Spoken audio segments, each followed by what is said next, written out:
Imagine this. You are 26 years old. 3 days ago, you watched your husband fall on the city walls, cut down by Spartan warriors. Now you stand in the ruins of your home. Smoke still hangs in the air. Ash settles on your skin. Your children cling to you, trembling, silent, because even they understand something is terribly wrong. Spartan soldiers move through the survivors. Not as rescuers, as judges. They don't shout. They don't rush. They observe. One of them stops in front of you. His eyes move over you, not as a person, but as something to be assessed. Your age, your body, your children. He asks questions. You answer softly, barely able to breathe. He scratches something onto a wax tablet and walks away. No explanation. No merci. That night, everything breaks. Soldiers come. They don't argue. They don't hesitate. They take your children. Your youngest screams, reaching for you, crying your name as he's pulled away. You try to follow. You can't. You are dragged in the opposite direction, along with hundreds of other women. You look back one last time, trying to memorize their faces, because deep down, you already know, you may never see them again. And this is only the beginning, because what comes next? Ancient writers would later describe it as something worse than death. To understand why, you need to understand Sparta. While other Greek cities like Athens built philosophies, art, and early democracy, Sparta built something else entirely. A system, a machine, a society designed for one purpose. From childhood, everything was shaped around it. Boys were taken from their families and thrown into the agoge, a brutal training system where pain was normal, weakness was punished, and obedience was absolute. You were not raised to live. You were raised to fight, to endure, to kill. And beneath this warrior class was something even more important: the helots, an enslaved population that outnumbered Spartans many times over. They worked the land. They fed the state. They made Spartan life possible. And Sparta feared them constantly, because one uprising, just one, could destroy everything.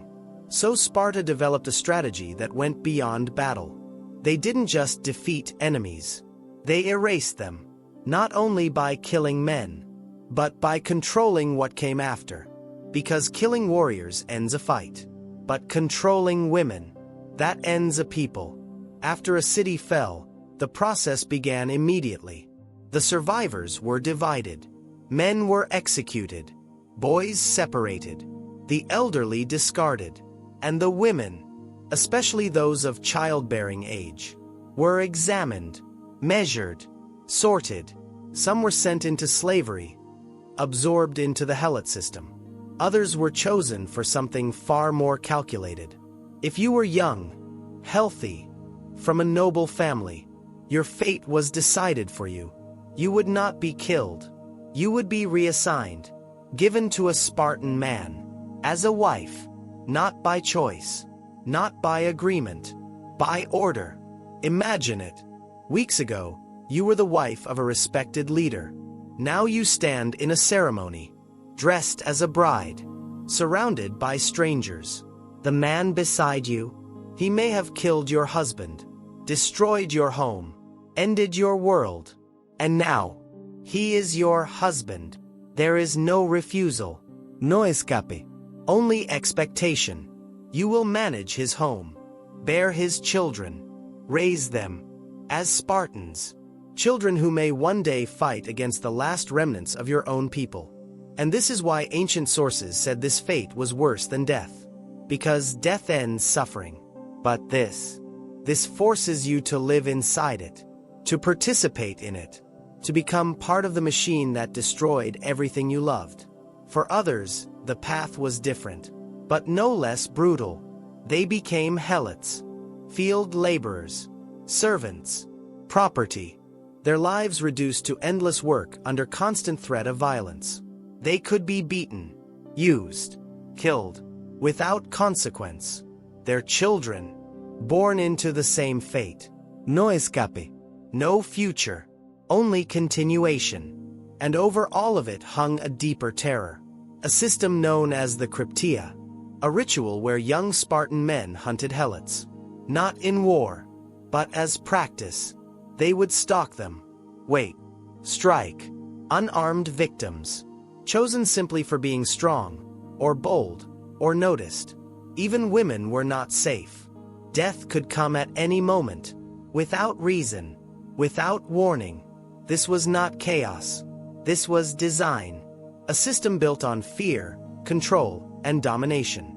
And yet, there is something even darker beneath it all. Because Sparta didn't just conquer land. They conquered identity, memory, bloodlines. The women who survived carried everything that had been taken from them. Their homes, their families, their past lives, all reduced to memory, while they lived among the people who destroyed them. Some adapted, some resisted in silence, some broke, and some chose death rather than submission. But most simply endured, because they had no choice. History rarely remembers their names. It records wars, generals, victories, but the real cost. It lived in these women, in lives reshaped by force, in identities erased, slowly, deliberately. And that is the truth behind ancient conquest. Not just battles, but what came after. Because the question isn't how Sparta won wars. The real question is what it did to ensure its enemies would never rise again. And once you understand that, you understand why some fates were feared more than death itself.